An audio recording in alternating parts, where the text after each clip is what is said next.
Notre vignette clinique aujourd'hui sera la blessure en innocence ou la frontière effacée.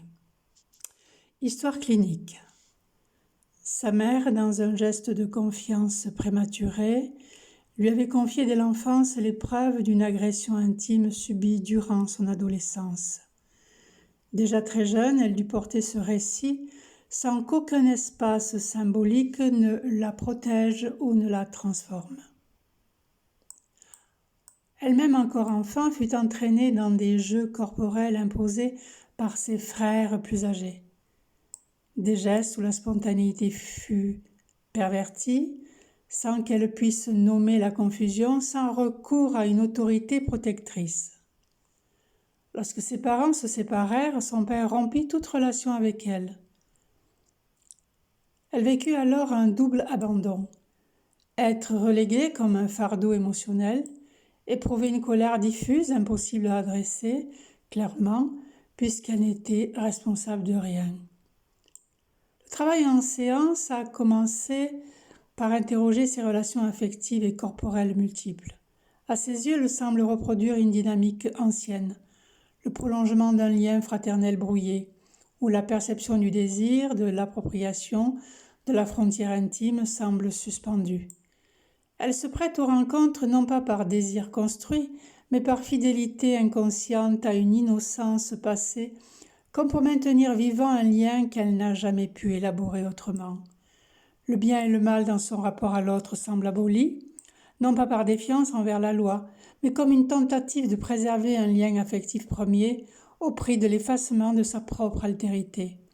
Mais ce faisant, elle se perd dans son présent. Les territoires psychiques sont confus, la parole est directe sans abri protecteur, le corps devient l'espace d'un don sans sélection. L'instance surmoïque protectrice semble suspendue pour éviter le surgissement d'une colère ou d'un ressentiment terrifiant. Elle s'expose ainsi vulnérable à tous les dangers relationnels.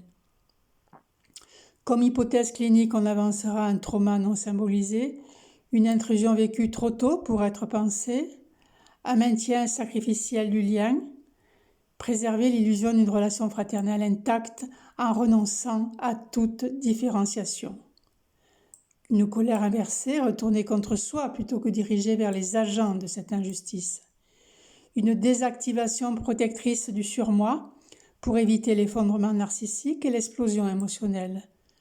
Un brouillage de l'espace intime, confusion entre le lien affectif et don de soi non maîtrisé. Les références théoriques éclairantes là-dessus seront évidemment Ferenczi, la confusion des langues, quand l'enfant cherche la tendresse mais que l'adulte impose un désir qui l'envahit. Catherine Chabert, avec le deuil empêché, lorsque la perte et la blessure précoce n'ont pas trouvé de tiers psychique pour les penser. Et André Green, bien sûr, la vie du surmoi, l'effacement de l'instance critique interne laissant le sujet à découvert. Pour formuler et clôturer cette vignette, on pourra évidemment dire qu'à force de préserver une innocence sacrifiée, ce processus expose la part la plus vivante de la jeune fille aux morsures du monde. Aujourd'hui, il s'agit de tisser une frontière souple, non pas pour enfermer, mais pour aimer et être aimé sans se dissoudre. Alors on s'arrêtera un instant sur André Green, le vide de surmoi. Le surmoi classique, selon Freud, est l'instance qui hérite des interdits, des limites. Tu ne dois pas. Il structure le psychisme, impose les bornes internes à la jouissance, à l'agir pulsionnel, au débordement. Mais chez certains sujets blessés précocement, ce surmoi ne s'est pas constitué solidement. André Green parle alors d'un surmoi hyper rigide, mais d'un vide du surmoi. Ce n'est pas que le surmoi est trop sévère, c'est qu'il est absent. Le sujet se retrouve exposé à ciel ouvert, sans abri psychique, sans filtre protecteur.